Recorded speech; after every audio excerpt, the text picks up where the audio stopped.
Inna a'tainaka. Ka, engkau. Siapa engkau? Allah berdialog langsung dengan Nabi Muhammad sallallahu alaihi wasallam. Senangnya hati bisa ketemu dengan Ustaz Somad. Ketemu kamu dengan Ustaz Somad? Ketemu, ngobrol dengan dia, ngobrol. Kamu di mana? Saya di luar masjid. Ini bukan ketemu dengan Ustaz Somad, dengan Allah Subhanahu wa taala. Allah bercakap-cakap, Allah berbicara dengan makhluk yang dia pilih, Sayyidina Muhammad sallallahu alaihi wasallam. Andai Nabi Musa hidup saat ini, dia ingin jadi umat Nabi Muhammad. Andai Nabi Ibrahim hidup saat ini, dia ingin jadi umat Nabi Muhammad. Andai Nabi Isa hidup saat ini, dia ingin jadi umat Nabi Muhammad sallallahu alaihi wasallam. Bapak Ibu senang tidak jadi umat Nabi Muhammad? Senang kenapa? Banyak orang sekarang mengatakan, kenapa saya lahir di zaman ini Ustaz? Zaman yang penuh dengan fitnah, zaman yang penuh dengan godaan. Saya tidak baik karena hidup di akhir zaman. Kalau ada orang ngomong begini, kamu andai hidup di awal zaman pun tetap dengan setan. Kenapa saya tidak hidup di zaman Nabi Musa? Andai kau hidup zaman Nabi Musa pun kau jadi tentara Fir'aun. Kenapa saya tidak hidup di zaman Nabi Ibrahim? Andai kau hidup di zaman Nabi Ibrahim pun kau akan menjadi pengikut Namrus. Kenapa saya tidak ikut di zaman Nabi Muhammad? Andai kau hidup di zaman Nabi Muhammad, pasti kau bersama Abu Jahal dan Abu Lahab. Zaman tidak salah, masa tidak pernah berdosa, yang salah adalah penghuninya. Ini buktinya, mereka hidup di akhir zaman, mereka hidup di zaman banyak fitnah, tapi mereka tetap bisa datang ke masjid rumah Allah Subhanahu. Nanti ada orang-orang yang akan bisa bersamaku, kata Rasulullah. Siapakah mereka ya Rasulullah? Kamikah itu ya Rasulullah? Antum ashabi, kalian sahabat-sahabatku. Mereka adalah ya'ishu ba'di, mereka hidup setelah aku. Lam yarawni, mereka tak pernah melihat aku. Amanubi, tapi mereka percaya kepada aku. Mereka tidak pernah makan dengan aku, mereka tidak pernah berjihad bersamaku, mereka tidak tidur bersamaku, tapi mereka percaya kepada aku. Jarak aku dengan mereka 1400 tahun. Mereka ada di Kendari, Sulawesi Tenggara. Inilah dia pencinta Nabi Muhammad sallallahu alaihi wasallam. Yang datang cuman Abdul Somad. Begini jamaah melimpah ruah. Bagaimana kalau yang datang Nabi Muhammad sallallahu alaihi wasallam?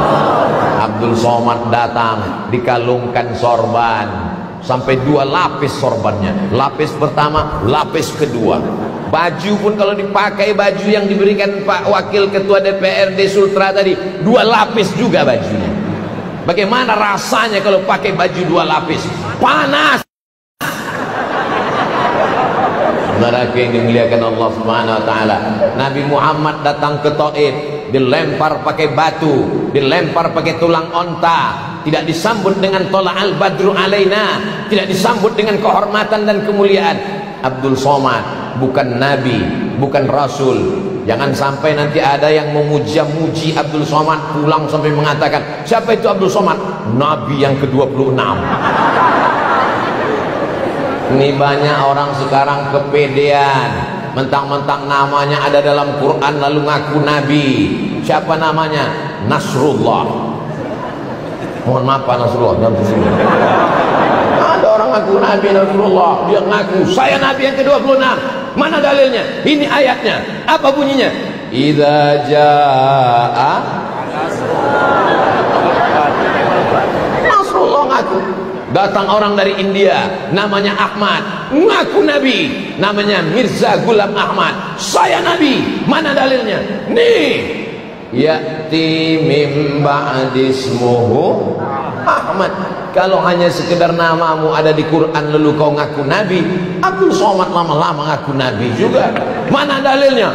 Ini kan nabi ujung-ujung terakhir. Siapa dia? Qul huwallahu ahad, Allahus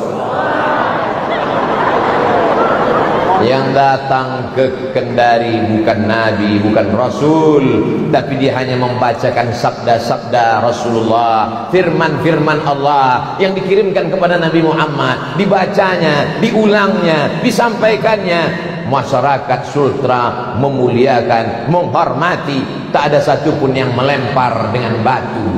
Mungkin belum. Diamankan, sebelah kanan TNI, sebelah kiri Polri, nggak pakai seragam. Mereka mengamankan perjalanan dakwah ini. Seandainya Nabi Muhammad SAW yang datang, mereka bisa berkata kepada Allah, ya Allah, jangankan Nabi Muhammad yang datang, hanya seorang Abdul Somad yang datang. Banyak orang mengatakan, protokol mengatakan, ini adalah ustadz besar. Besar apa? Sekurus ini, 56 kilo, dikatakannya ustadz besar. Besar suaranya Pak Ustadz, karena mikrofonnya mantap. Jamaah yang dimuliakan Allah Subhanahu wa taala, Allah membalas kebaikan umat Nabi Muhammad sallallahu alaihi wasallam.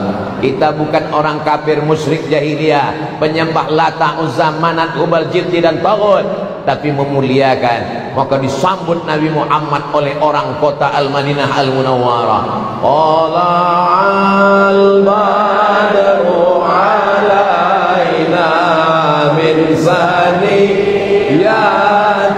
wada wajaba syukru alaina mada'a lillahi da ayyuhal mab'usu fina ji'ta bil amril muta' ji'ta syarraftal madinah marhaban ya khairada.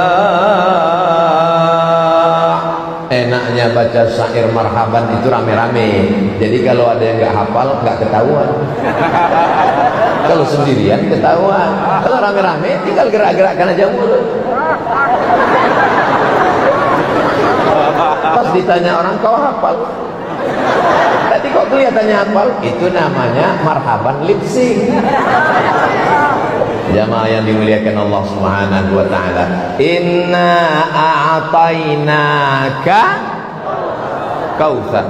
Kautsar pendapat yang pertama, nahrun fil jannah, sungai di surga.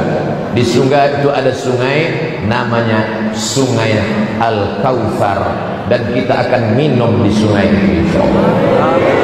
Yang kedua disebut dengan telaga Hud.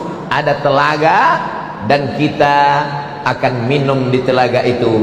Orang yang minum di telaga Al-Kautsar la yazma'u fiha abada, dia tidak akan haus untuk selamanya insyaallah. Amin. Kenapa Ustaz Somad tiba-tiba ngelihat jam? Soalnya saya tadi berpanduan ke jam ke depan. Yang depan itu jam 9 kurang 10. Begitu saya lihat ke kiri jam 9 lewat 10. Akhirnya saya bingung mana yang benar. Maka kalau kita dalam kebingungan, lihatlah jam kita sendiri. Begitu juga dalam ngaji ini banyak pendapat.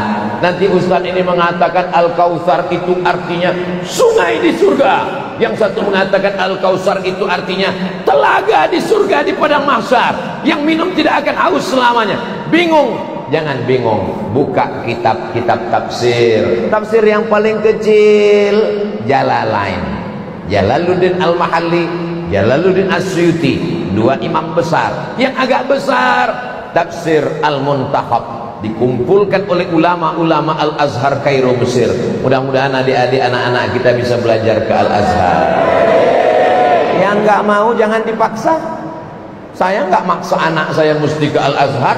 Saya dari Al-Azhar, kamu mesti ke Al-Azhar. Nah, kalau anak saya mau masuk visipol politik, dia mau jadi ketua DPRD seperti Pak Ketua, ya tidak apa-apa. Dia akan menolong agama dengan kekuasaan. Betul? Saya tidak paksa anak saya, karena saya tamat Mesir, kamu mesti ke Mesir. Kalau dia nggak mau, kita paksa juga, dia pulang tidak jadi ulama, dia jadi Fir'aun.